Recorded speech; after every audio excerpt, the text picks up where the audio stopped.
esta mesa redonda nos acompañan 3 ilustres investigadores e investigadoras y geógrafos y geógrafas españolas de diferentes universidades a los que y las que paso a presentar por orden de intervención. En primer lugar, la doctora María Ascensión Padilla Blanco, profesora titular de la Universidad de Alicante desde 2002, forma parte del grupo de investigación MEDPAI, del que es la actual coordinadora. Sus líneas de investigación están fundamentalmente vinculadas a la biogeografía y sus interfaces de caracterización, valoración y distribución de especies vegetales de interés para la conservación. A continuación,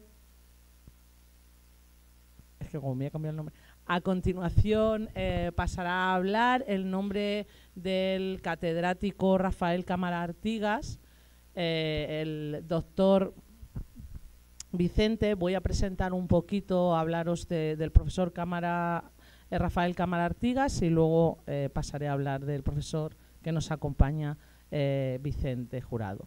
El catedrático Rafael Cámara Artigas es catedrático de Geografía Física del Departamento de Geografía Física y Análisis Geográfico Regional de la Universidad de Sevilla, en España. Es investigador y profesor visitante en universidades, ha sido investigador y profesor visitante en universidades y centros de investigación tanto en Argentina como en Bolivia, como en Brasil, México y República Dominicana. Pertenece al grupo de investigación de estudios tropicales y biogeografía, y sus líneas de investigación actuales son la biogeografía, especialidad en biogeografía tropical, la ordenación de recursos naturales y las técnicas de teledetección aplicadas al estudio de la vegetación. El profesor Rafael Cámara, por diferentes razones, no ha podido... Esto no sé por qué no me va, perdonad. No ha podido venir por problemas personales, y bueno, pues en su lugar nos va a hablar el doctor Vicente Jurado, que es también investigador y profesor en la Universidad de Sevilla. Realizó su tesis sobre biogeografía, transformaciones históricas y gestión forestal de los bosques del Parque Natural de los Alcornocales, en Cádiz, Málaga, y es uno de los mayores conocedores de las formaciones de dehesa, y actualmente investiga sobre uno de los grandes peligros criptogámicos a los que se enfrenta la encina Quercus iles, llamado la seca.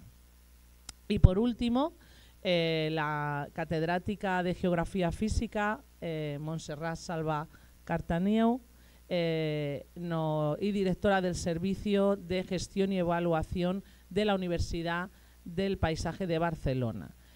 Su especialidad es en biogeografía y sistemas de información geográfica, y sus investigaciones se centran en la modelización de la distribución de la vegetación utilizando tecnologías de la información geográfica para estudiar la biogeografía de especies mediterráneas y macaronésicas.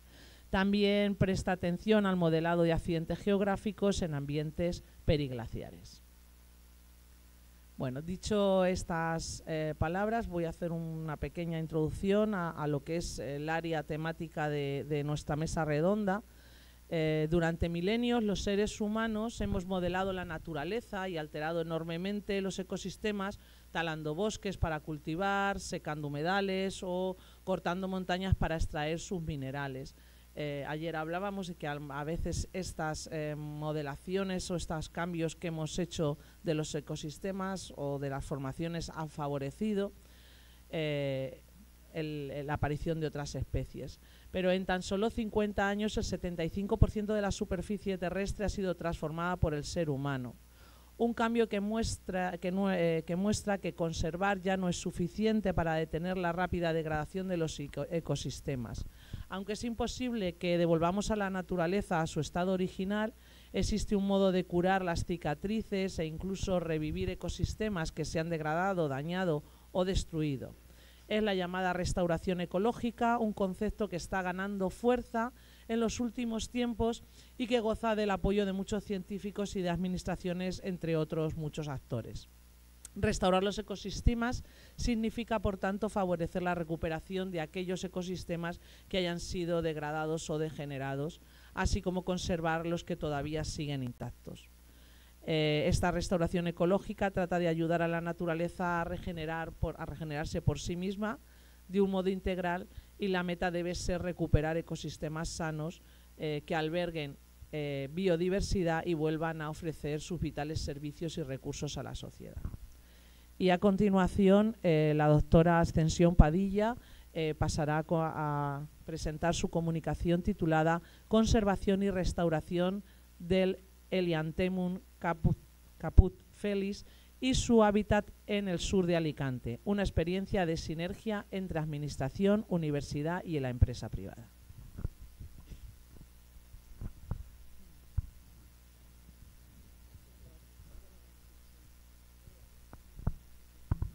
¿Se me oye bien? No. He de coger... Sí. No sé. Pues nada, con el micro. Bueno, buenos días, buen día. Muchas gracias.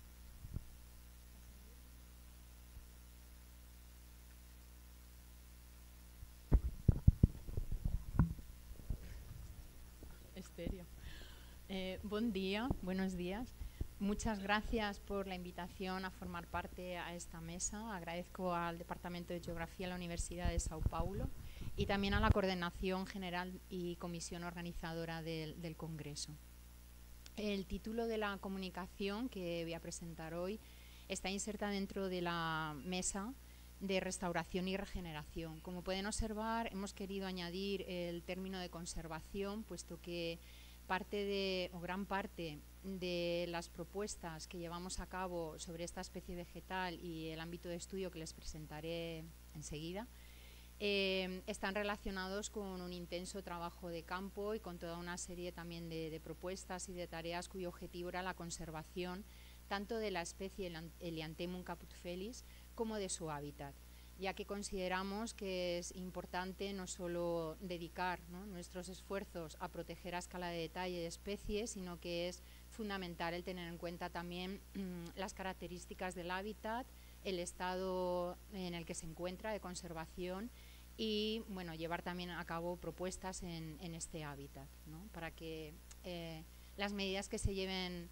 que se ejerzan sobre la especie, pues tengan éxito, ¿no? Bueno, he de decir que forma parte de, como ha comentado Cristina, del grupo de investigación de la Universidad de Alicante, MEDSPAI, Medio, Sociedad y Paisaje, que está adscrito al Instituto Universitario de la misma universidad, CIBIO, que es Centro Iberoamericano de la Biodiversidad. Bueno, voy a dar paso a ver si me aclaro. Voy a comenzar introduciendo un poco y localizando el área de estudio, partiendo de la idea de los hotspots o puntos de elevada biodiversidad del planeta. Como bien saben, pues la región o cuenca mediterránea es una de estas zonas de elevadísima biodiversidad, justificado pues también por el gran número de penínsulas y sobre todo de archipiélagos, ¿no? Lo que incrementa la biodiversidad y también la endemicidad. El área de estudio se ubica dentro de la Comunidad Autónoma Valenciana, que se sitúa al este, bueno, lo pueden ver en el recuadro rojo, al este de la península ibérica.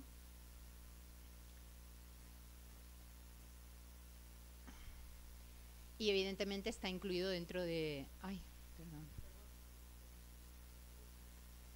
Vale. No, está bien. No venía yo.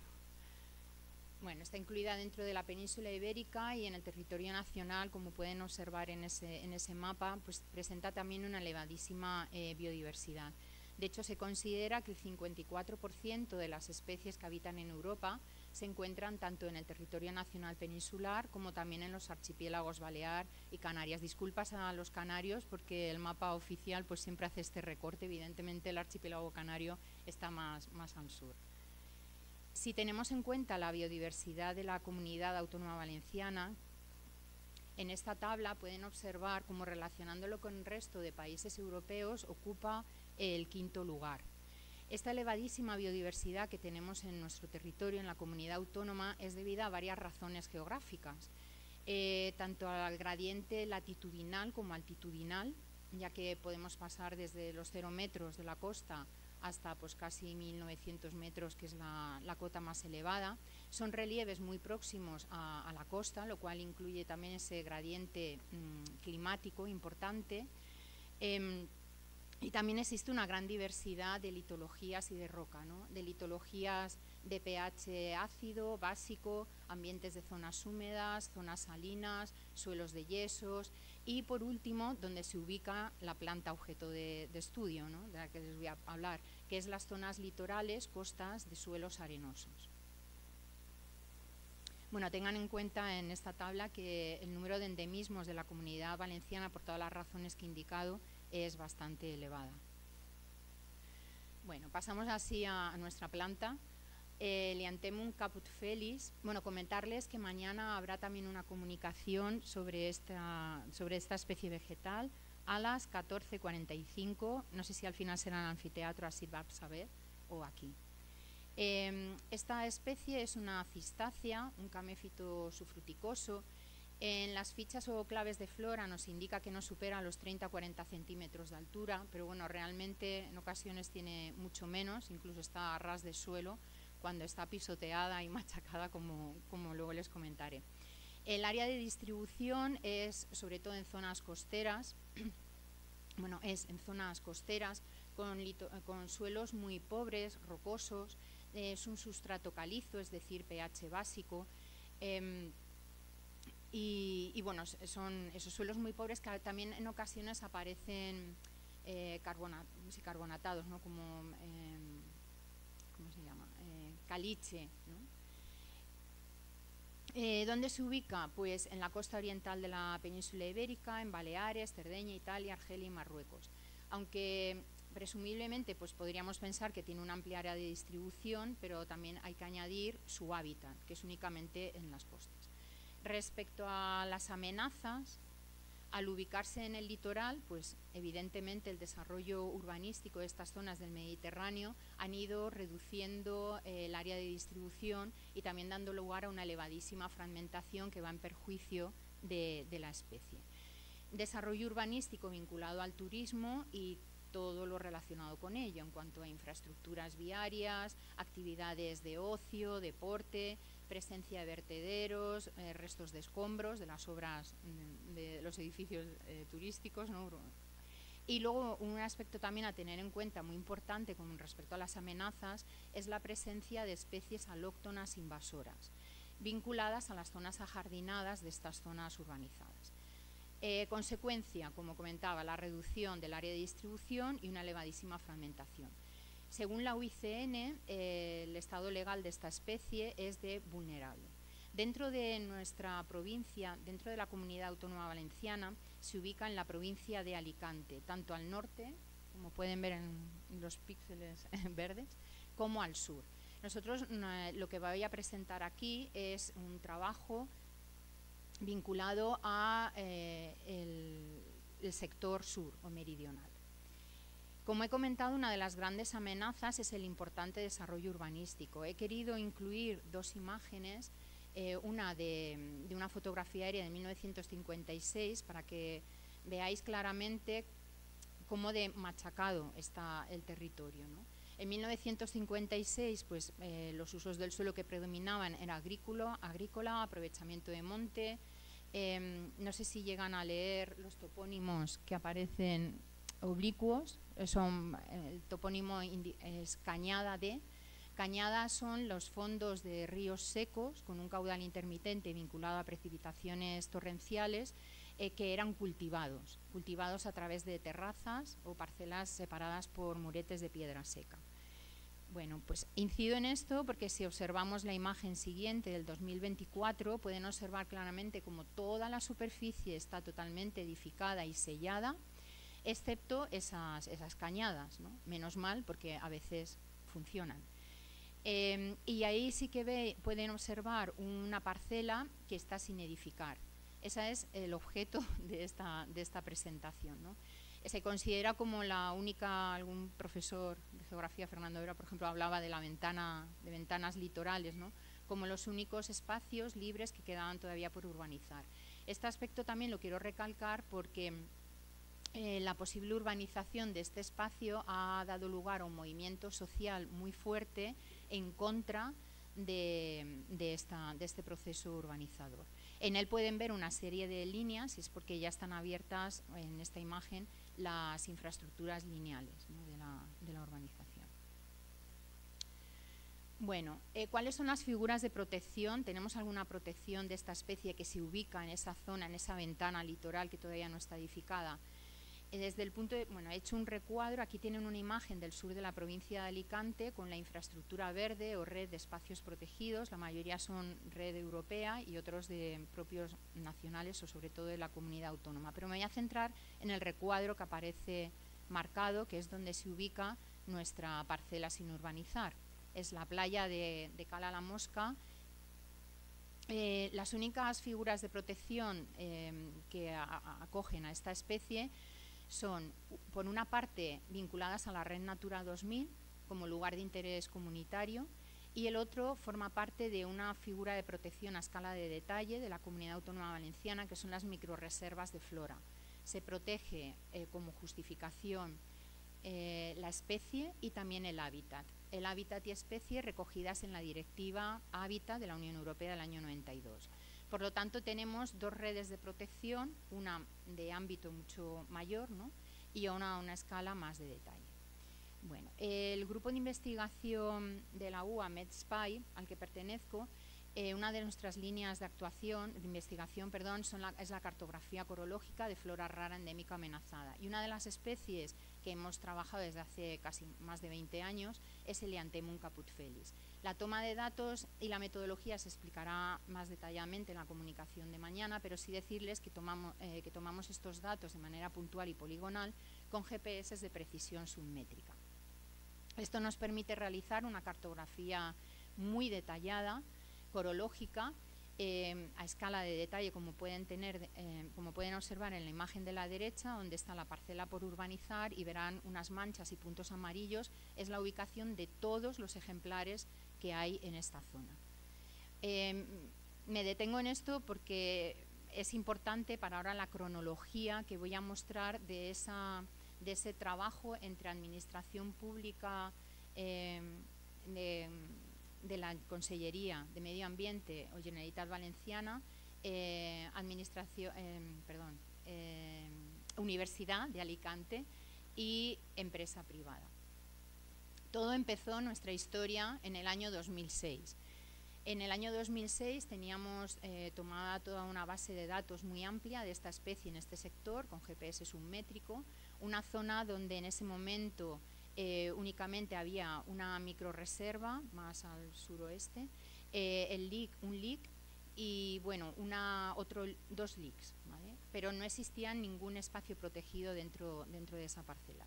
En el año 2007 se empiezan a realizar las obras de crear las infraestructuras lineales de una posible urbanización en esta parcela.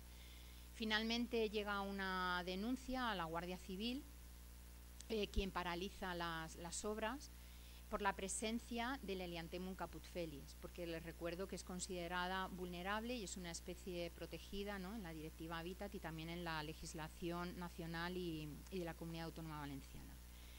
Esto lleva a que la constructora, ante esa denuncia, pues necesita conocer cuál es la distribución de esta especie, contrata a una empresa que es Cota Ambiental, y esta empresa era conocedora de nuestros trabajos a gran detalle de esta especie.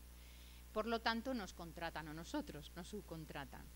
Gracias a este contrato, pues llevamos a cabo otros censos en la zona y realizamos un análisis comparativo de qué había pasado con las poblaciones que nosotros habíamos tomado en el 2006 y después de todos esos desmontes y aperturas de vías, en el 2007, cuál había sido la disminución de la planta, ¿no? Bueno, pues la disminución era aproximadamente en la superficie de un 18%, era la planta, que es la cantidad de superficie perdida. Aquí tienen representado en un mapa en línea roja oblicua donde se llevaron esos desmontes y esos movimientos de tierra más importantes, y en color naranja toda la superficie que se había perdido. Bueno, esto determina que la constructora, asustada de la presencia de esta planta y ya sabiendo exactamente dónde estaba, pues perimetró todas las poblaciones del Llantemum caput felis con lonas plásticas, ¿no?, de color verde, lo digo porque luego las veremos en una foto. El afán de la constructora era que no se escapara la planta, porque si no, claro, pues se le iba a ampliar cada vez más la zona que no podría edificar. Y bueno, y así seguimos en nuestro cronograma, nuestra aventura. En el 2013, la Consellería, el Gobierno autónomo, resuelve o determina la necesidad de llevar a cabo una evaluación de impacto ambiental sobre el proyecto de urbanización. Entonces la constructora nos vuelve a contratar ya directamente. En este caso, pues hacemos un seguimiento más concreto, ¿no?, de la zona para ir cotejándolo con lo que habíamos tomado de datos en 2006-2007, con lo cual obtuvimos un nuevo censo y una nueva cartografía. En este caso se estableció que el total de ejemplares que había en el área eran de 16.000 y el área ocupada por ellos de unos 42.000 metros cuadrados. Evidentemente llevamos a cabo una cartografía que no sé si ahí sí que se ve. Como pueden observar, la mayor parte de la población se ubica dentro de la parcela a urbanizar en el sur y luego en toda la costa, ¿no?, en todo el litoral. ¿Cómo voy de tiempo? Un poco mal, madre mía. Bueno, acelero. Bueno, aquí en esta imagen pueden observar en la derecha como esa especie de lágrima, ¿no? Son los sectores que se vallaron para evitar el escape, ¿no?, de la planta. En realidad era para protegerla de cualquier tipo de amenaza, de pisoteo, tirar vertidos, etcétera. ¿Qué sucedió? Que en el 2011, unos años después, pues las lonas, por los vientos que hay en la costa, pues se habían destrozado totalmente, ¿no?, con lo cual impactaron más al final los restos de plástico verde de tela verde por toda la zona. En esas zonas valladas se incrementó la densidad vegetal, no tanto de caput felis, sino también pues de otros arbustos. Y en el siguiente mapa lo que les presento es la cartografía de cómo la especie vegetal, pese a que en esas zonas no valladas continuaba el pisoteo, el tráfico rodado, aparcamientos, esto en verano se llena de caravanas, de coches, es impresionante, aún así la planta apareció, es decir, nos apareció en zonas donde no estaba, con lo cual dedujimos pues que es una especie vegetal bastante resistente, ¿no?, y muy bien adaptada. Bueno, en el año 2016 el Survey de Vida Silvestre, como pueden leer en la diapositiva, realizó un informe con nuestra información, con nuestra base de datos, para caracterizar la especie vegetal, ¿no?, como documento oficial. Decirles que 2 años antes, es uno de los logros que nos podemos poner la medalla, que en el 2014 se declaró una microrreserva en la zona de la costa, como pueden ver aquí en el mapa, en la imagen siguiente del visor de la Generalitat Valenciana. ¿Por qué es tan estrecha? Pues porque ocupa únicamente el dominio público marítimo terrestre.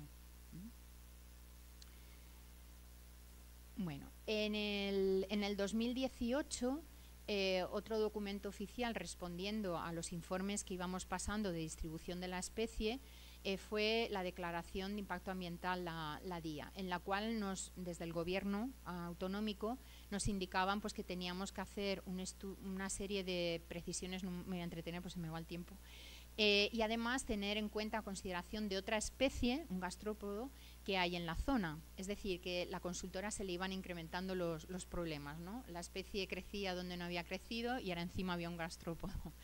Entonces hicimos censos utilizando la información de la Consellería, aquí está la sinergia, los censos de este gastrópodo de la Consellería más los nuestros de caput felis. Con todo ello volvimos a elaborar otra cartografía de distribución de las dos especies, donde constatábamos, sobre todo en el caso de caput felis, que se había producido extinción de ejemplares, que habían aparecido otros nuevos. Se elaboraron toda una serie de capas cartográficas sobre las zonas de pisoteo y apelmazamiento del suelo, los problemas de erosión, presencia de especies exóticas invasoras, incluso un análisis retrospectivo para determinar cuáles eran las áreas donde se había producido exactamente la extinción de la planta. Todo ello nos permitió realizar una zonación y una serie de áreas de actuación relacionada con los aspectos anteriores. Y también nos permitió el elaborar pues, una cartografía de estos aspectos, ¿no? De cuáles eran las zonas, la rayada oblicua donde se habían producido aquellos desmontes, cuál era la ocupación, el área de ocupación del gastrópodo y también del Liantemum caput felis, y a la derecha tienen todas las áreas de actuación. En el 2019 nos reunimos con la Consellería, con personal de la Consellería del Gobierno valenciano a pie de campo para ver cuál era el resultado, cómo iba evolucionando la planta, y bueno, pues se observó que era positiva. Y en el 2021 la consultora nos volvió a pedir una revisión de ejemplares, ¿no? A todo esto las obras seguían paralizadas, ¿eh? En el 2021 volvimos a hacer un censo y ahí definimos unas áreas de interés o conflictivas vinculadas a todas las amenazas existentes. Bueno, ahí tienen la cartografía, no me voy a extender.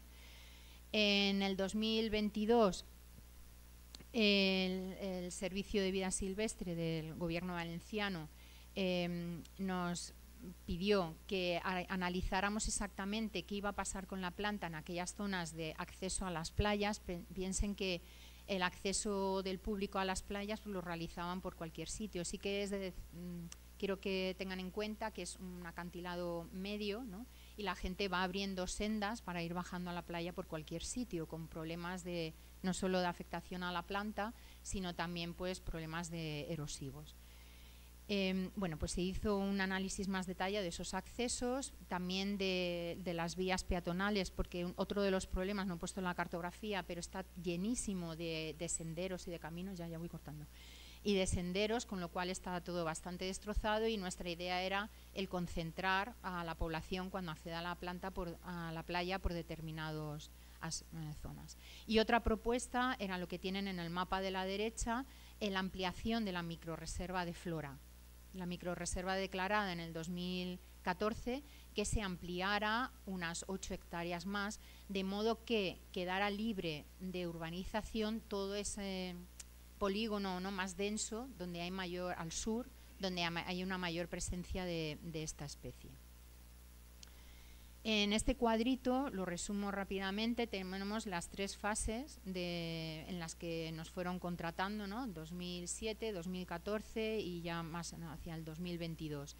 Si bien en un principio los números rojos eran los ejemplares y área afectada y de extinción de la planta, si bien en un principio la extinción, cuando los primeros movimientos de tierra en el 2007 cuando nos contrataron, era de más del 70%, hemos conseguido reducirlo al 0,17%. ¿Cómo es esto? Pues con una reestructuración de la urbanización dentro de la parcela, la creación de esa microrreserva en el sur y luego la traslocación de algunos de los ejemplares que podían verse afectados por la apertura de esas vías peatonales y de bici a la zona de la microrreserva. Bueno, finalmente en el 2023 todas las acciones de restauración las lleva a cabo una empresa, la Tizal, vinculado con pues, el vallado de la zona, traslocación, limpieza y eliminación de especies exóticas invasoras, descompactación del suelo, en aquellas zonas donde hay procesos de erosión, pues llevar acciones para frenarla. Y aquí tenéis algunas imágenes. También hay un plan de vigilancia pagado por la constructora. En esta empresa pues hay una persona diariamente vigilando pues, que las obras se estén haciendo donde se ha de hacer. Aquí tienen aquí algunos de los carteles de información de las 2 especies. La de arriba es el Liantemum caput felis, detalle de la flor y abajo del gastrópodo. Imágenes de carteles donde la gente no debe de acceder y aún así les tiran o les hacen agujero en las vallas y sigue pasando gente. Tienen también una imagen de la traslocación. Se espera que en 2 años se sepa si la traslocación ha sido exitosa o no, según nos dijo el técnico. Y la imagen de la derecha simplemente la planta debajo, como pueden observar, tiene una gran cantidad de materia orgánica. Es decir, que aporta y enriquece bastante a un suelo y a un paisaje que comparado con todo lo que hemos visto estos días y lo que ustedes están acostumbrados, pues evidentemente es de una pésima un pésimo valor visual, ¿no? Pero sí que decirles que este tipo de matorrales semiáridos encierran una elevada biodiversidad, ¿no? Y una adaptación de la flora a unas condiciones pues muy extremas. Y bueno, una de ellas es el Lanthenum caput felis. Ahí pueden ver en primer término lo que no se ha modificado o alterado, que formaría parte de la microreserva, y enfrente el vallado y todo lo que ya se está moviendo y empezando a edificar. Bueno, muchas gracias.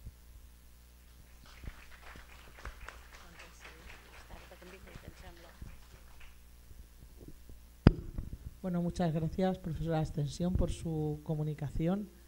Pasaremos a las preguntas luego después.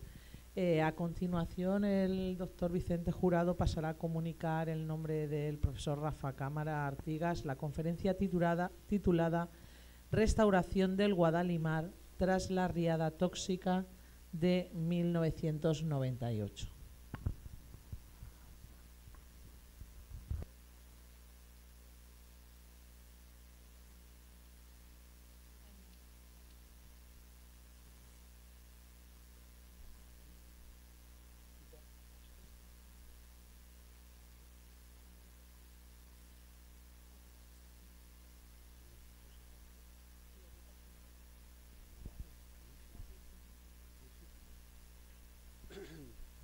Buenos días. ¿No? Buenos días. Eu falaré en español en sustitución del profesor Rafael Cámara, que envía un saludo cariñoso a los organizadores del evento y pide disculpas, como ha dicho la profesora Cristina, por no poder estar aquí en este momento. Vamos a comentar un ejemplo de impacto ambiental en Andalucía, en el sur de España, de la península ibérica, en un río conocido como Guadiamar, que es un afluente del río Guadalquivir, que es un nombre árabe del río más importante del sur de la península ibérica, el Guadalquivir, que tiene unos 700 kilómetros de largo aproximadamente, y que es un río que recorre prácticamente toda Andalucía, todo el sur de la península ibérica, atravesando algunas ciudades importantes que seguramente conoceréis, como Córdoba o Sevilla, ¿no? Ahí tenéis la situación de la zona donde ocurrió el vertido. Es un proceso de impacto de minería. En el año 1998 tuvo lugar un vertido por parte de una mina de origen sueco, de Suecia, que es una de las empresas que está explotando gran parte de lo que se conoce como la faja pirítica de la ibérica, que abarca parte de Portugal y parte del sur de España, ¿no?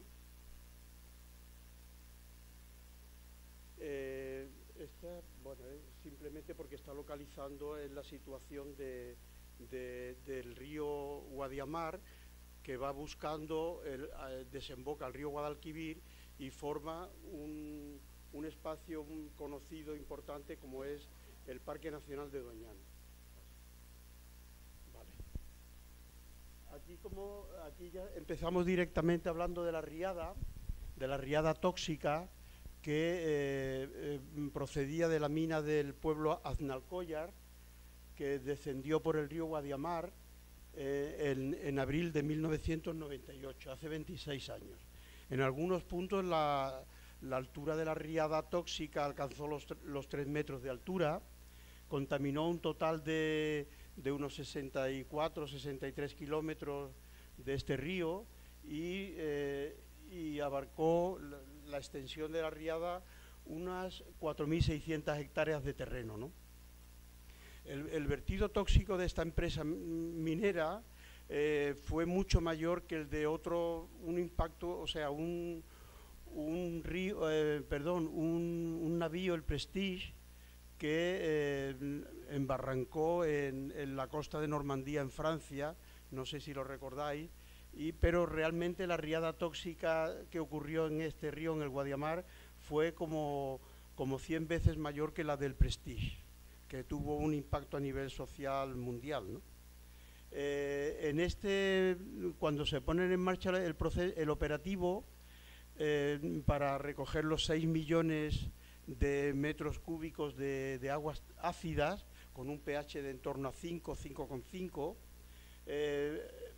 asistieron como 900 operarios que recogieron unos 7 millones de metros cúbicos de lodos, con unos 500 camiones de limpieza, que recorrieron 17 millones de kilómetros, más o menos como dar 400 y pico de veces vueltas a la Tierra, ¿no?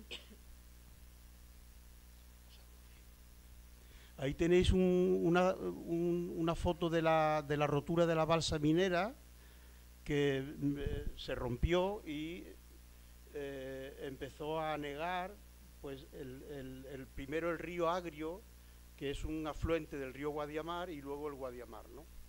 El Guadiamar es un afluente importante porque va hacia el espacio de Doñana, ¿no?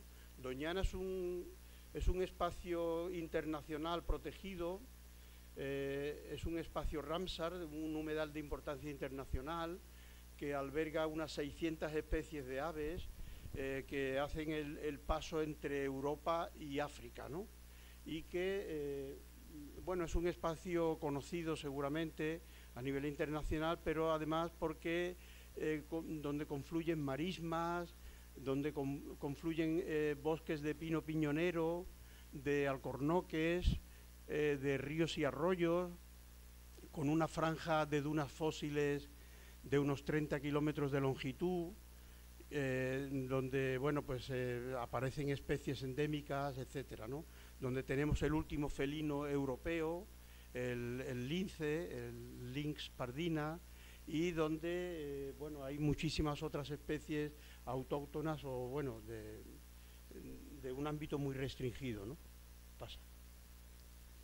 Aquí tenéis algunas de las características de las aguas que estaban embalsadas en este espacio de la mina de Aznalcóllar, que sobre todo fueron aguas tóxicas que presentaban una gran cantidad de metales pesados, como arsénico, cadmio, zinc, cobre, etcétera. Y aquí tenemos una foto con el recorrido a la izquierda del tramo que se inundó de lodo tóxico, y de esos 6 millones de metros cúbicos de lodos tóxicos, y a la derecha una foto de cómo empezó a quedar toda la zona embarrada, etcétera. Vale. A la izquierda tenéis el mapa con la situación de Aznalcóllar, donde se produjo el vertido tóxico, muy cerca de Sevilla capital, y veis a la izquierda también se ve donde pone PN de Doñana, el Parque Nacional de Doñana, en la zona entre Sevilla y Huelva. La rotura de la balsa de residuos de todo el gran complejo minero de Aznalcóllar, que, como digo, forma parte de un complejo minero que ocupa 250 kilómetros de longitud. Estamos hablando de toda una zona que ha sido explotada desde al menos el siglo VIII a.C., pero sobre todo con los romanos, cuando llegan a la península ibérica. Es decir, que hay toda una tradición de extracción minera muy antigua, milenaria, ¿no? Lo que ocurre es que en los últimos 40 o 50 años ya con multinacionales extranjeras que han aparecido en toda esta zona entre Portugal y el sur de España. Bueno, aquí en definitiva, dado la importancia del Parque Nacional de Doñana y el riesgo que había de que la mancha de lodo tóxico llegara al Parque Nacional, pues se pusieron en marcha varias depuradoras, se descontaminó la tierra y se retiraron los lodos en esas 4.600 hectáreas que os comentaba antes, ¿no? Ahora mismo la balsa está sellada y colmatada, y el río Guadiamar la Junta de Andalucía, el gobierno autonómico de Andalucía, pues puso en marcha la figura de espacio protegido. Es decir, se trataba de minimizar la catástrofe ambiental y dar un paso positivo para crear un espacio verde, un corredor biológico que conectara espacios importantes tanto para el lince, este felino que os comento, como para otras especies de fauna y también de flora, ¿no? La empresa Boliden gastó aproximadamente unos 100 millones de euros en limpieza, pero solamente la limpieza quedó restringida a una zona. La Junta de Andalucía, el gobierno autonómico, lleva años intentando judicialmente que la empresa pagara toda gran parte de los trabajos de descontaminación, pero bueno, esto no ha sido posible, ¿no? La limpieza básicamente del 90% de la zona afectada ha corrido a cargo de la Administración Pública de Andalucía y también del Gobierno de España, y hubo también que expropiar terreno a propietarios particulares, de forma que hubo que pagar, indemnizar a los propietarios particulares. Y ahí tenéis el total de inversiones, que fue en torno a los 165,3 millones de euros, aproximadamente unos, he echado la cuenta, no sé si me ha salido muy bien, pero pienso que serían como 990 millones de reales brasileiros, muy cerca de 1.000 millones de reales brasileiros, ¿no? Ahí tenéis algunas de las diapositivas del proceso de restauración y de limpieza, 900 personas, unos 500 camiones, etcétera. ¿Pasa?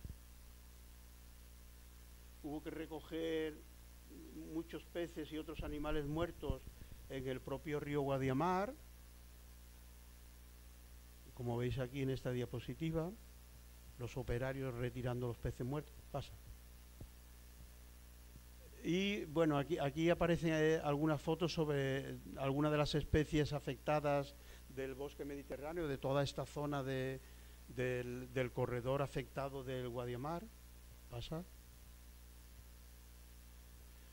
La situación previa antes de la restauración vegetal, con el cauce del río, el cauce de inundación proximal y la llanura de inundación, y posteriormente, sí, la situación esperable después de todo este proceso de restauración ambiental, que fue un proceso muy importante en España y también muy costoso desde el punto de vista económico.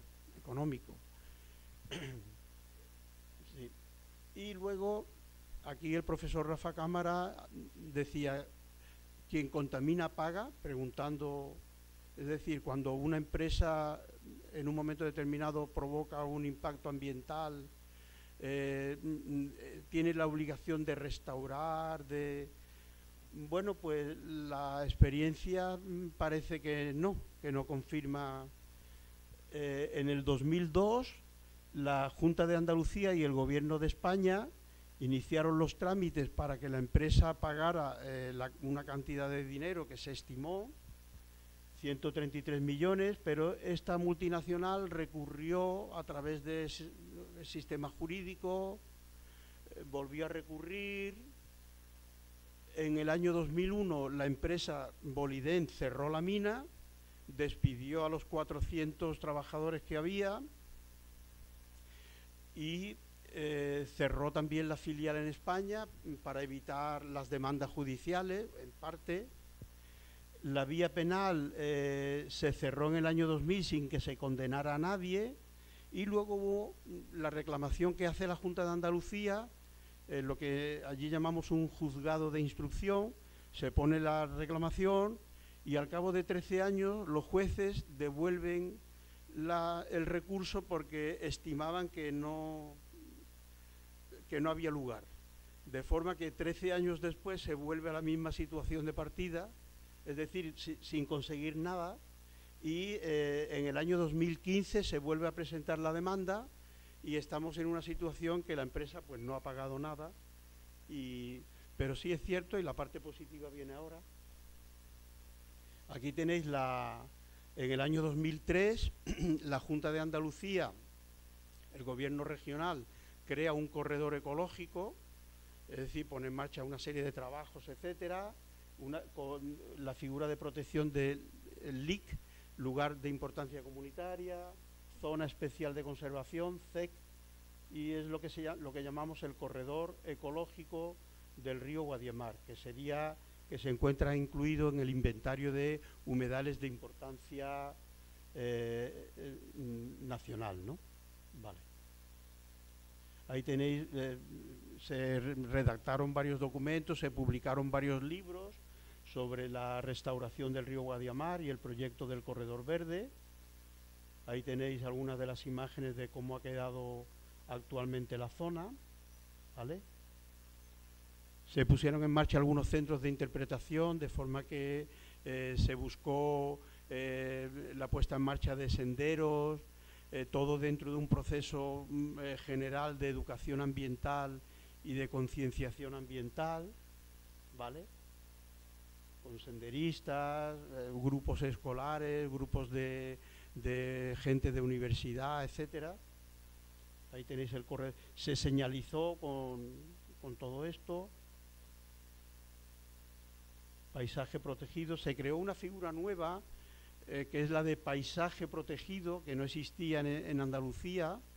Normalmente nosotros tenemos allí parques nacionales que tienen un ámbito nacional de toda España, luego parques naturales que ya tienen un ámbito restringido de Andalucía, pero se creó esta figura de espacio protegido, de paisaje protegido, que es una figura interesante.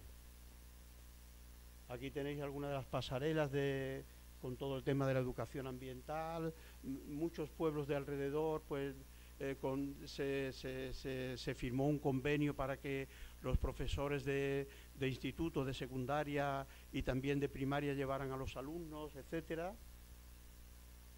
Y para cerrar, aquí tenéis algunas imágenes. El río Guadiamar también es interesante porque hay una romería muy famosa en Andalucía que se llama la Romería del Rocío, que es una fiesta popular donde acuden unos 2 millones de personas durante una semana, y entonces pues la gente atraviesa el río y normalmente se bautizan allí con agua, ¿no? El problema es que el agua está contaminada todavía, y entonces pues ha habido años donde no se ha podido llevar a cabo este acto simbólico de bautizo de lo que se llaman los romeros, que son la gente que va a caballo y recorre durante una semana una serie de zonas que atraviesan el Guadiamar. Bueno, entonces para acabar, como epílogo, tenemos aquí, lo voy leyendo poco a poco para que lo entendáis mejor los colegas brasileiros. Dice: Boliden, que es la empresa, terminó marchándose de España, se fue en 2001. Dejó a más de 400 personas sin trabajo, miles de toneladas de zinc y de otros metales pesados en Aznalcóllar, en la mina, y 2 décadas después la actividad curiosamente ha vuelto a la mina. Dice que ahora, me salto un poco, ahora está pendiente de los permisos medioambientales de la Junta y de la Confederación del Guadalquivir. La empresa quiere comenzar a construir de nuevo instalaciones, ha construido, incluso ha invertido 17 millones de euros ya para poner en marcha, o sea, para llevar a cabo una nueva explotación minera. La empresa pertenece al Grupo México, una empresa internacional. La empresa dice que va a volver a crear 450 empleos de trabajo, 780 empleos de trabajo indirectos, etcétera. Y el alcalde de este pequeño pueblo, de Aznalcóllar, que es un alcalde de izquierdas, de Izquierda Unida, IU, dice que poco a poco la ilusión va trayendo la inversión, aunque nos gustaría que todo fuera más rápido. En definitiva, después de este proceso, de este impacto ambiental, de todo el proceso de restauración, de cómo la multinacional se marcha de España y no paga nada. De nuevo hemos vuelto como al principio del bucle y se va a reanudar la actividad minera y ya veremos qué es lo que ocurre. Muito obrigado, gracias. Yo he pasado mucho de tiempo.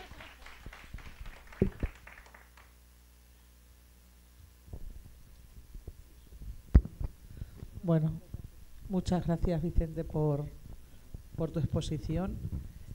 A continuación y por último, para cerrar las conferencias, tenemos la aportación de la profesora Montserrat Salva, titulada Restauración del tramo final del cauce del río Besos para mejorar la biodiversidad.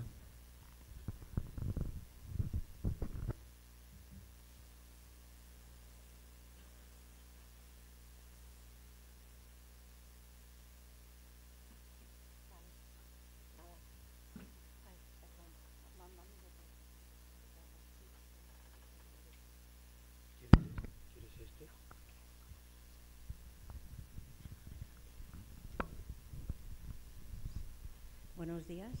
Bueno, en primer lugar, pues agradecerles al departamento y a esta facultad por la invitación. Muy agradecida a la profesora Sueli, bueno, a Reinaldo, que también está aquí, o Lucas, que por esta invitación, que es muy importante para nosotros poder estar aquí. Por tanto, agradezco muchísimo esta invitación y también quería agradecer, bueno, a nivel personal también a Peyo por todo el trabajo y a Cristina por todo el trabajo que yo hubiera sido incapaz de hacer, de organización, porque son muchas cosas y muchos detalles, con lo cual se lo agradezco, que desde España también organizaran nuestra venida, que ha hecho posible que este día de hoy estemos todos aquí.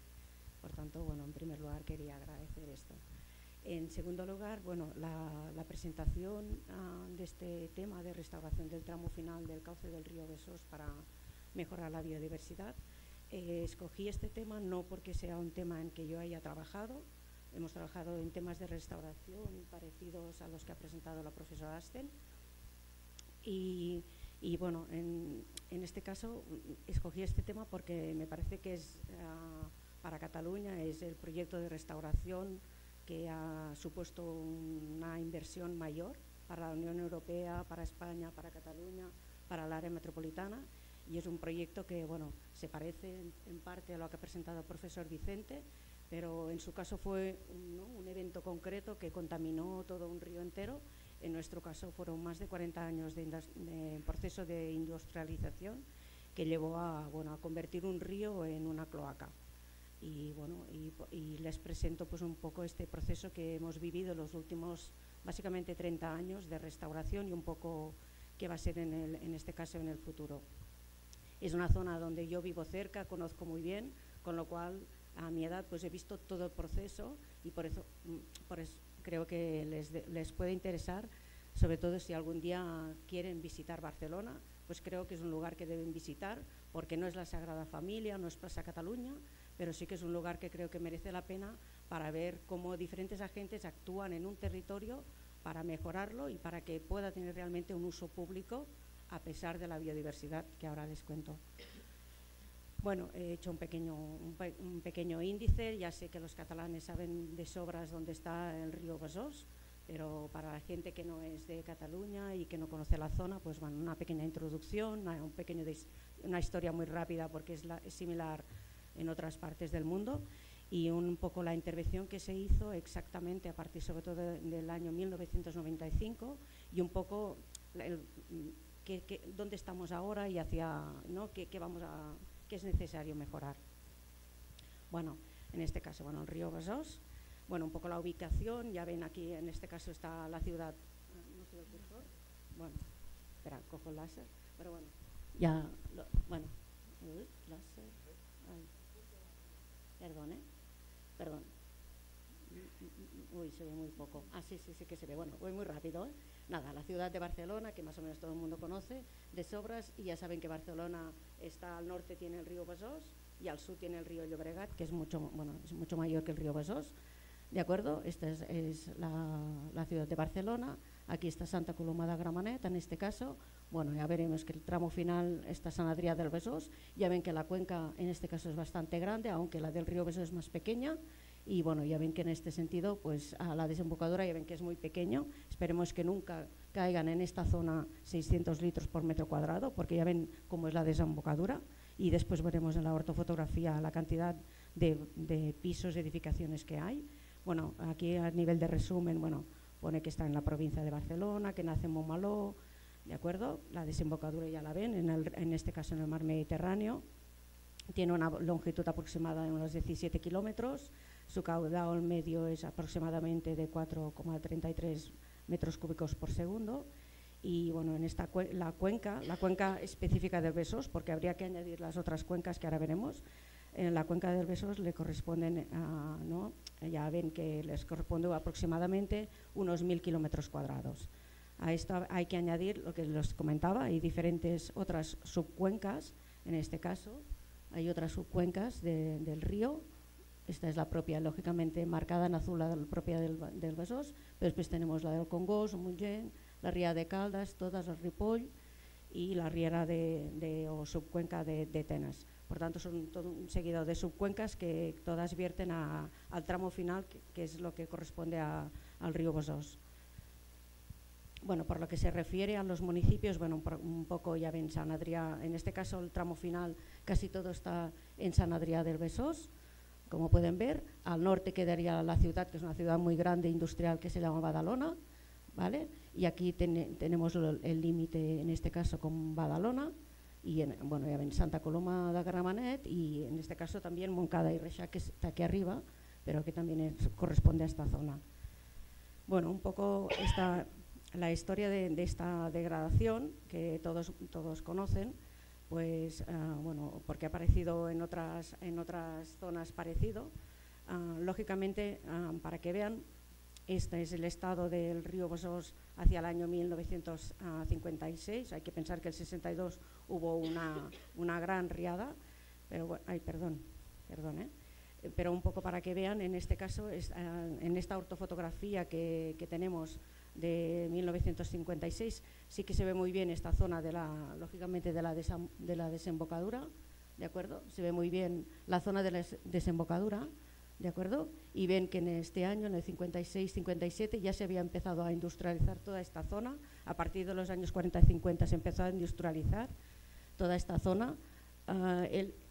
Asten comentaba que había zonas, ¿no?, en este caso litorales en construcción. Aquí todavía quedaban algunas zonas sin construir, pero hay que pensar que la ciudad de Barcelona está aquí, con lo cual la presión es toda esta zona de aquí. Toda esta zona de aquí se empezó a llenar de fábricas, una central térmica, ¿no?, una depuradora. Bueno, la depuradora fue posterior, pero había todo estaba lleno de fábricas, bueno, en gran parte también químicas, y que llegaban hasta toda la zona del Vallès. Aquí he puesto una imagen del año 65, cada vez se iban construyendo más. Bueno, esto ya fue posterior a la riada. Un poco en este caso en el año 74, que se ve que cada vez se ve poco, pero cada vez está peor, bueno, digo por la calidad de la ortoimagen, pero cada vez había más construcciones, todo eso son pisos, casas, ¿de acuerdo? Bueno, esto es una central térmica que ahora está en desuso, ¿vale? El año, en este caso, 81, cada vez estaba todo más construido y el río cada vez con menos espacio para poder circular. Y bueno, ya en este caso he puesto el año 92 porque fueron las Olimpiadas en Barcelona y empezaron a limpiar un poco el aspecto que tenía el río. Pero en el año 92 toda esta zona funcionaba como todo el río era una cloaca. O sea, el río era una cloaca a pesar de los Juegos Olímpicos. Y me paro aquí porque en color se ve un poco mejor. Todo esto son industrias. Las industrias llegaban casi a 50 metros, ¿no?, de la costa, que luego se tuvieron que ir retirando en los últimos años. Vale. Ay, perdón, espera. Es entre que ya me digo.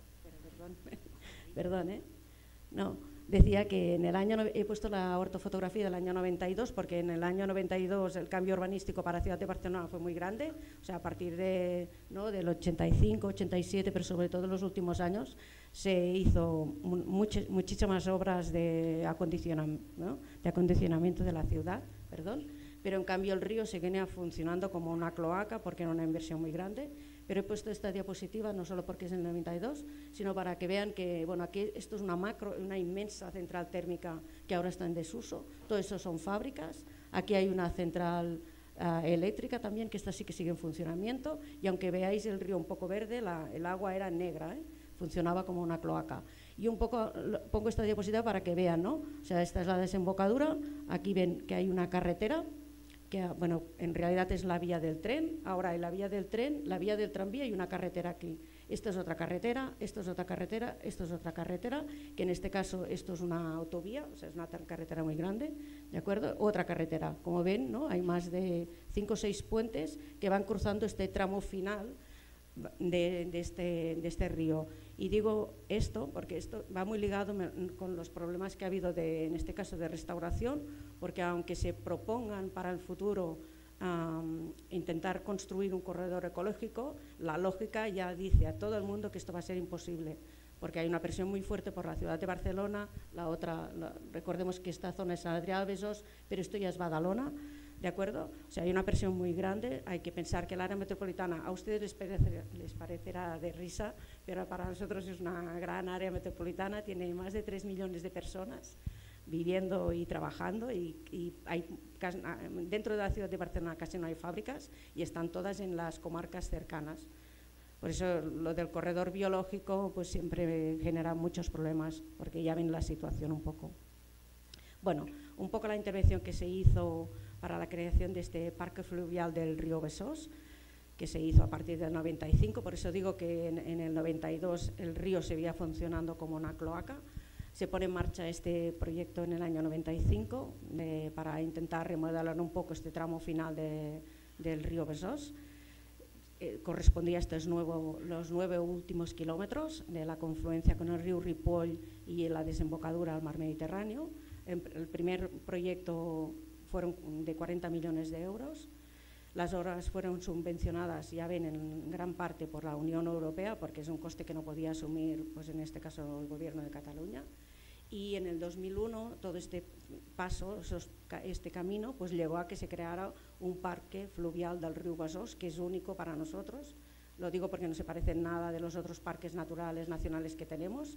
Y la Diputación de Barcelona, que en este caso es el Gobierno provincial, es el responsable de la gestión de este parque fluvial del río Besòs. Hay que entender que en la zona propia del río está gestionada por una agencia que se llama Agencia Catalana del Agua, que es la que gestiona las subidas del agua, la calidad del agua, o sea, lo que es el agua la controla l'ACA, que es la agencia catalana, pero todo el entorno ahora está gestionado por la Diputación de Barcelona a través de esta figura de este parque fluvial del Besòs. ¿Vale? Bueno, aquí os he puesto la web de la Diputación de Barcelona con el del parque fluvial y diferentes capas de información. Ya ven que es una franja muy estrecha, ¿de acuerdo?, que corresponde a las zonas, lógicamente, que serían inundables y que en este caso no se ha construido. Eso es lo que está molado. Perdón. Bueno, los objetivos de este proyecto de recuperación, bueno, lógicamente era mejorar la calidad ambiental y paisajística. Es que creo que se me no.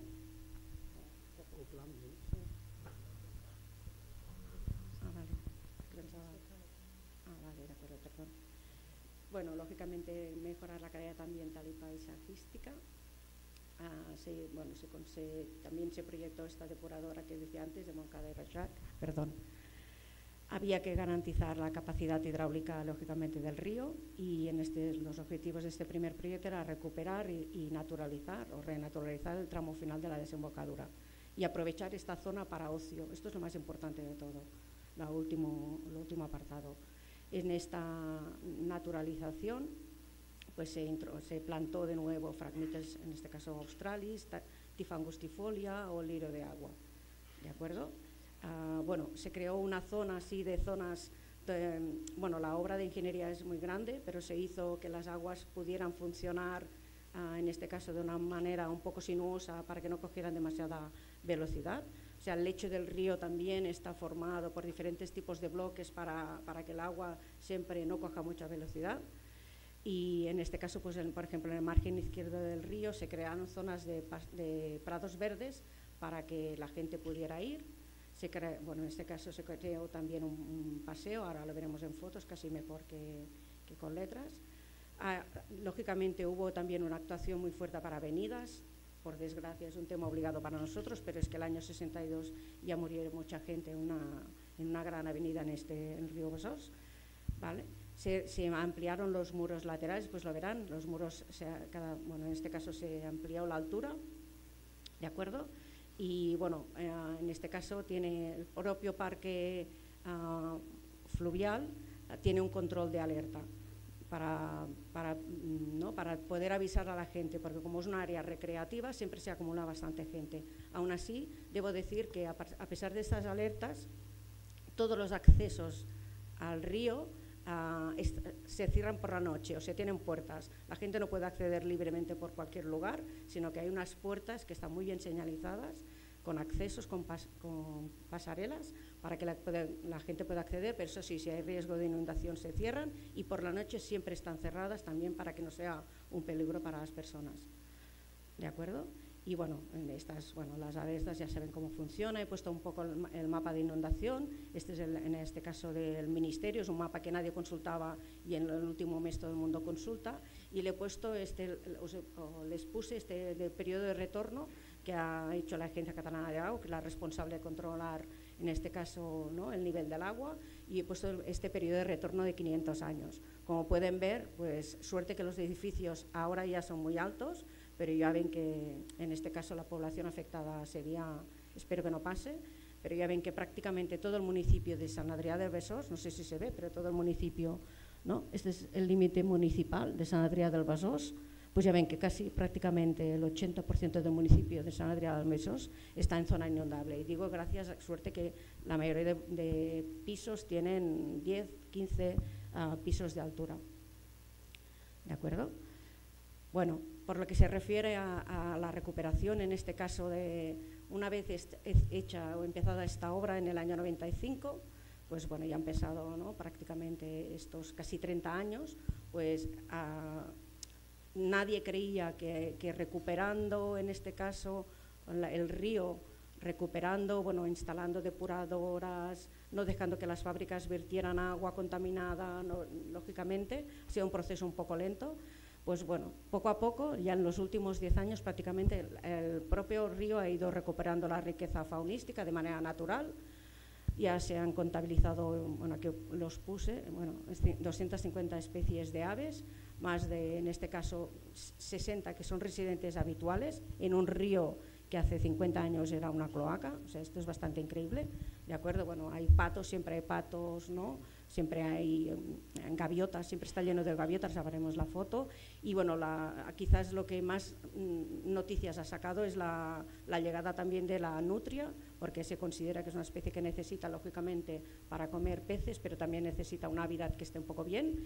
Y en este caso, pues bueno, fue que generó más noticias la entrada de la nutria. Voy depresa. Bueno, o sea, lógicamente hay diferentes estudios para ver todas las especies invasoras, que este es el principal problema, ¿vale? Y ahora les paso las fotos, que quizás es en este caso lo mejor. Volvemos, bueno, en este caso esta es la ortofotografía del año pasado, es la última que tenemos, un poco para que vean, ya se ve toda la zona, bueno, ya se ve perfectamente, pues ya ven que todo esto son pisos, bloques de pisos.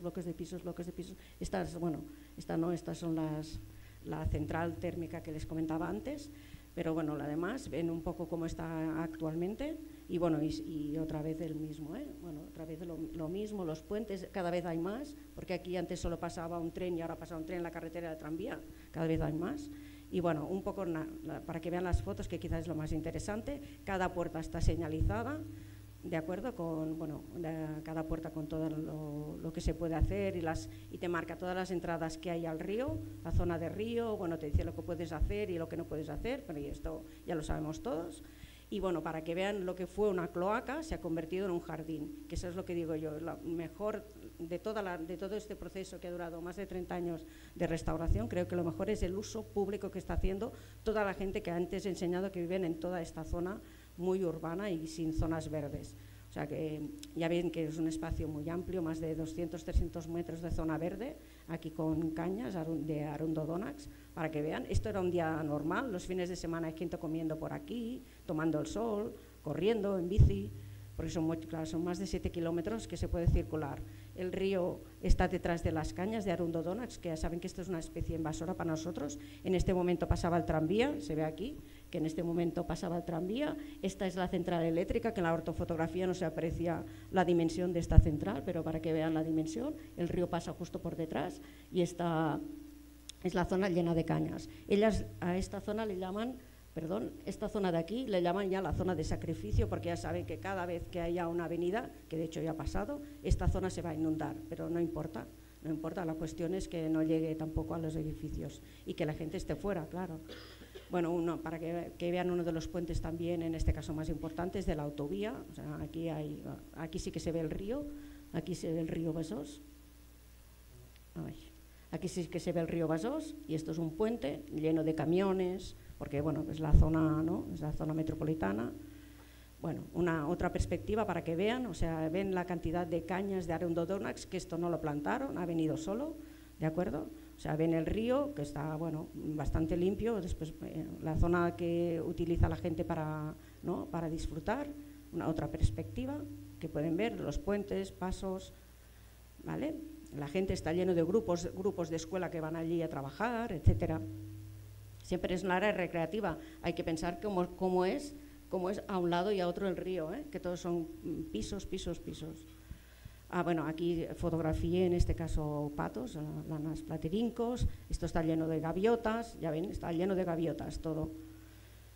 ¿De acuerdo? Para que vean, bueno, ya ven que el río, un día que no baja mucha agua, está llena, va a ir deprisa. Para que vean que también es un lugar, en este caso, ¿no?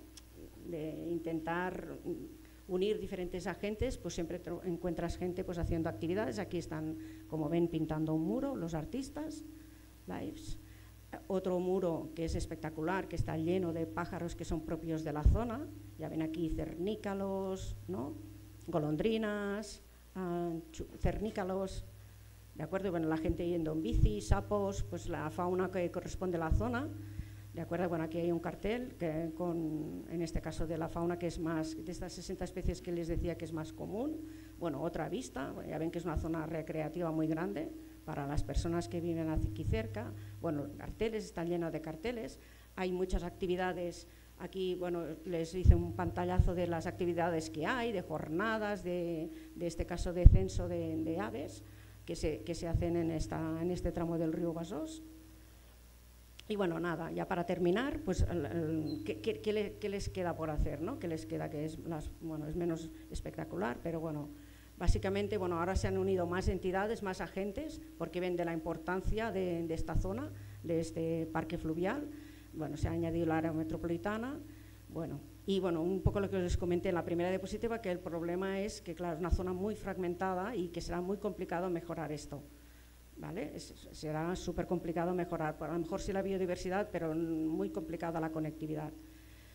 Bueno, se quiere mejorar pues, las comunidades arbóreas y arbustivas, ¿no? Porque se cree también, en este caso, mejorar esta zona de recreo que ya ven y para hacer el deporte, porque ven que es lo que más usa la gente como zona lúdica. Y bueno, el mayor problema y la mayor inversión deberá ir relacionada con la eliminación de la caña, Arundo Donax. Ya han visto la cantidad de hectáreas que hay de Arundo Donax, han hecho muchas pruebas para eliminarla de las orillas del río y bueno, ya ven que la mejor manera será meter máquinas para sacarlo manualmente, pero ya saben que bueno, ahí el rizoma que no se termina nunca y es muy complicado, pero es como a nivel de naturaleza, pues es el objetivo más importante. Y bueno, la revegetación van a intentar con fresnos y con sauces porque es lo que debería haber, ¿de acuerdo? Bueno, poner cajas nido, etcétera, para intentar mejorar la naturalización y la restauración, que se empezó el año 95. Bueno, le he puesto aquí una propuesta, en este caso de uno de los tramos, ¿vale? Para que vean un poco la situación actual y cómo se intentará un poco todavía mejorar plantando sauces y eliminando las cañas, que esto va a ser un proceso largo porque hay muchas hectáreas, ¿vale? Un poco para que vean esta situación. Esta era el año 56, ¿de acuerdo? Esta es la situación actual, ¿ven? La anterior y la actual, no tiene todo esto, absolutamente todo lo que ven en verde oscuro, ya terminó, todo lo que ven en verde oscuro son cañas que hay que eliminar, ya ven que hay muchas hectáreas de cañas, ¿de acuerdo? Para que vean en este caso la comparativa de los dos momentos, el 23 en colores y en negro el año 56.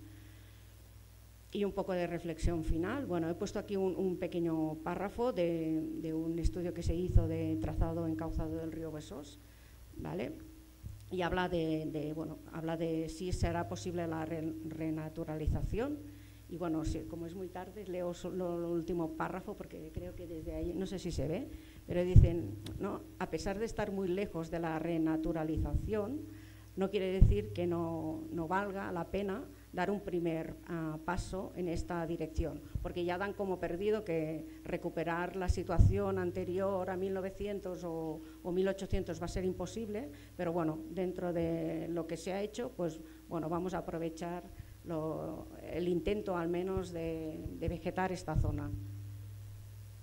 Y ya está, muy obrigada.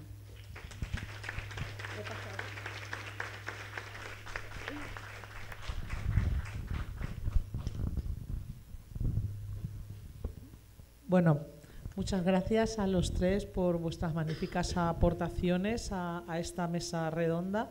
Creo que han sido muy interesantes y que nos dan una perspectiva de cómo de diferentes formas se puede intentar recuperar y restaurar ciertos lugares que por intervención del ser humano en diferentes formas pueden desaparecer o se puede producir una catástrofe. Pasamos al turno de preguntas, perdón. Si hay alguien que quiera intervenir. ¿No? Bueno, yo quería... ¿Sí? ¿Se oye por detrás?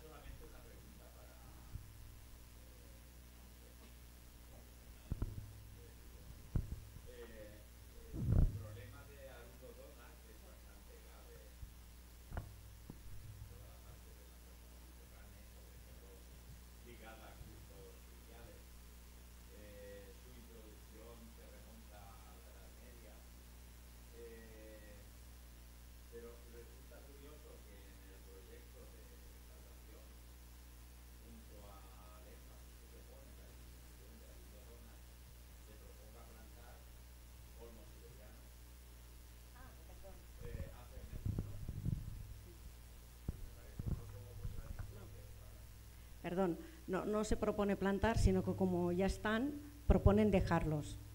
Sí, proponen, o sea, el arundo erradicarlo y la hacer esto es como hay algunos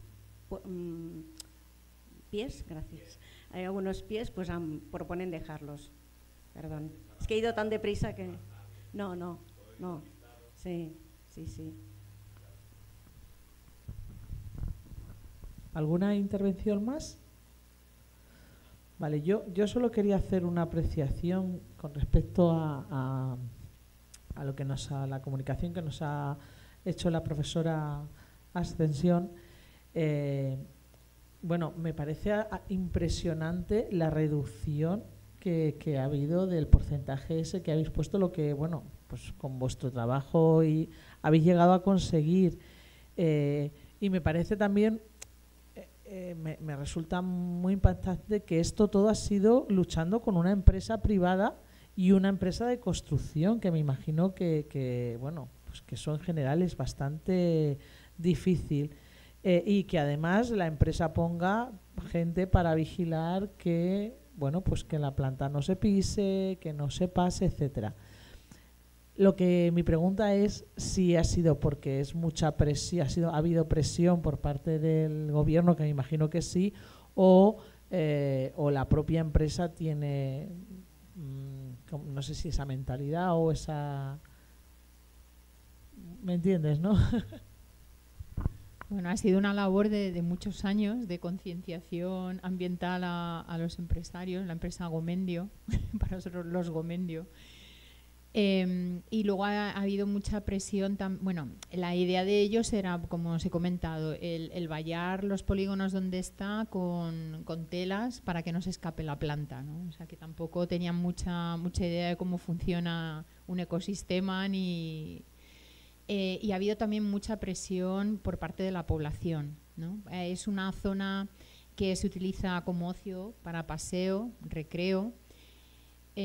Incluso a nosotros también nos han criticado, ¿no? Como diciendo que pero es el desconocimiento, ¿no? El decirnos como la universidad está apoyando que esto se va a urbanizar, que va a acabar de desaparecer la única zona que tenemos sin edificios, sin urbanizar, sin cementar, etcétera.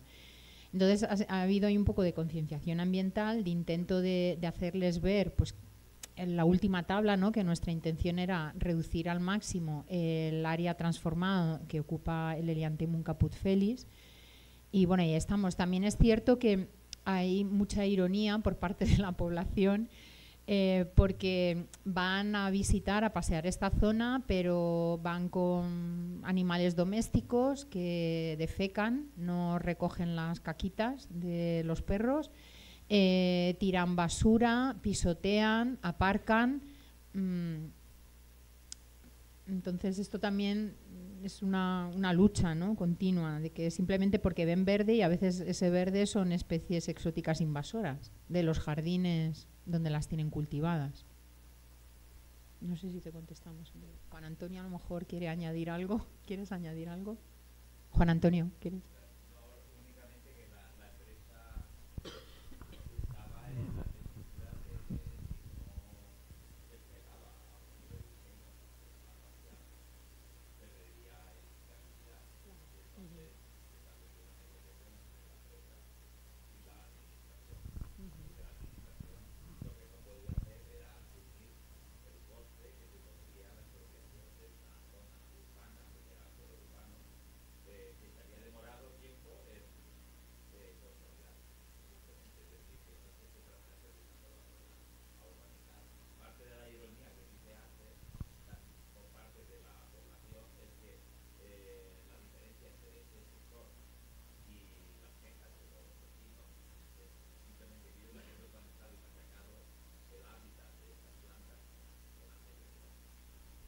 Muchas gracias. Doctora Trejo. No oye.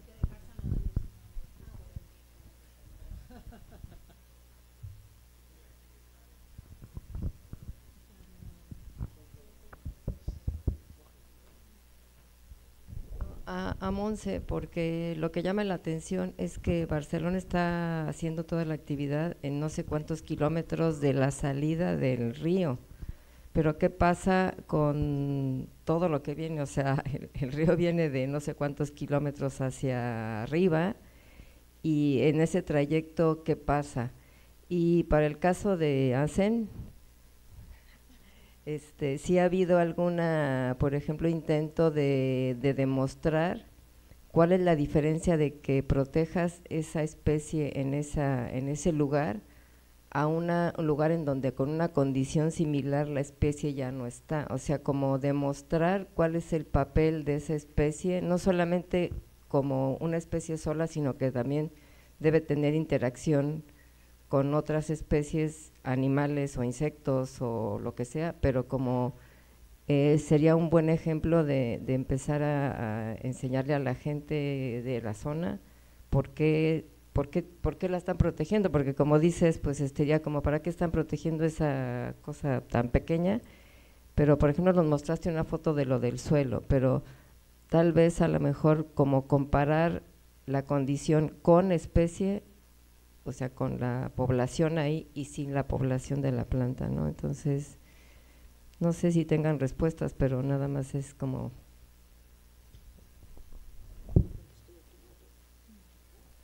Bueno, por lo que se refiere es que intentaba ver si… Bueno, es que es un poco larga la presentación, a ver si aquí se ve un poco. Bueno, no se ve. Bueno, nada, lo que…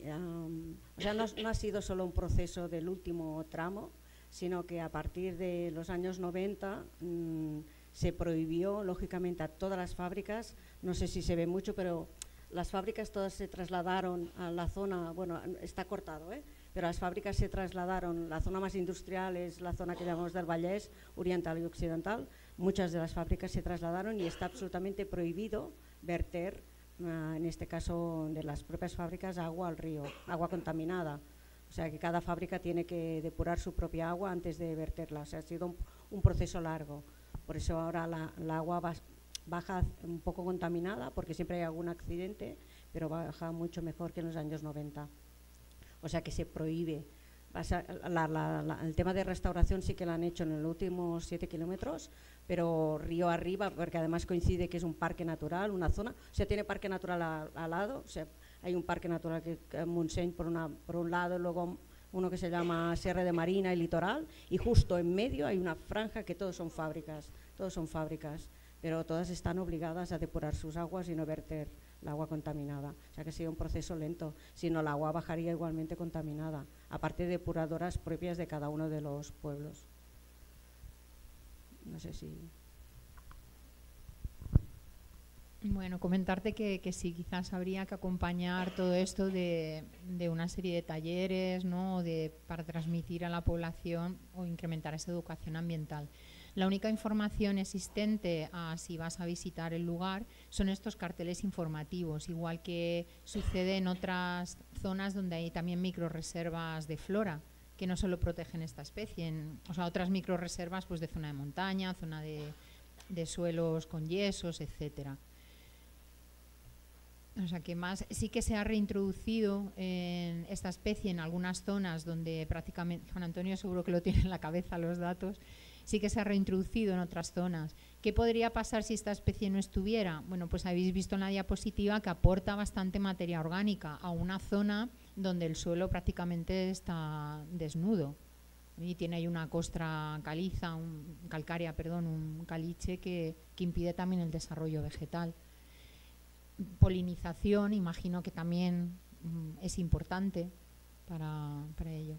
Y también una idea es que a veces cuando se habla de restauración en zonas donde existe este paisaje arbustivo, de poca altura, caméfito, pues la gente tiende, ay, ¿por qué no ponen unos pinos? ¿No? La manía siempre de los pinos. Menos mal que aquí pues no se ha llevado a cabo, porque es un matorral heliófilo, es decir, es que necesita el sol. En el momento en que le metas los pinos, que además tampoco tienen por qué estar ahí, pues te cargas la planta y no solo ella, sino el resto de especies vegetales que hay allí.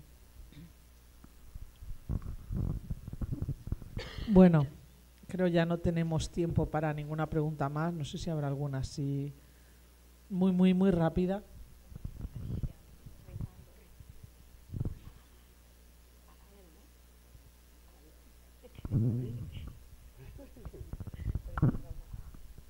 Gracias. Mi intervención no es una pregunta, es una observación y una felicitación por la mesa tan importante que nos han traído, muy ecléctica, muy variada, y que nos trae un panorama que va desde lo triste hasta la alegría, con la presentación de la profesora Monse, y resaltar también que San Pablo es una región metropolitana que también tiene varios programas similares con lo que ella ha presentado aquí, y en fin, era ese comentario. Muchas gracias por esta importante mesa redonda de la mañana de hoy. Muchas gracias a ti. Bueno, vamos a pasar me tenéis que decir al sorteo vamos a sortear otros 3 libros, del 1 al 38, me tenéis que decir un número cada uno. El 35. Vale. El 35, un libro de Sueli Furlan, que es para Eric Moisés B. Ilfix, ¿puede ser? ¿Sí? Un aplauso. Muy bien.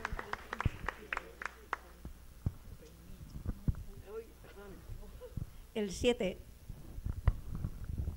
A ver, el número 7, Lucas González o González. Aplauso. Y un libro de Carini. Vicente. 17. Pablo Jerónimo, no sé el apellido. Un aplauso, que no lo entiendo. Muy bien. Bueno, gracias a todos y a todas por asistir.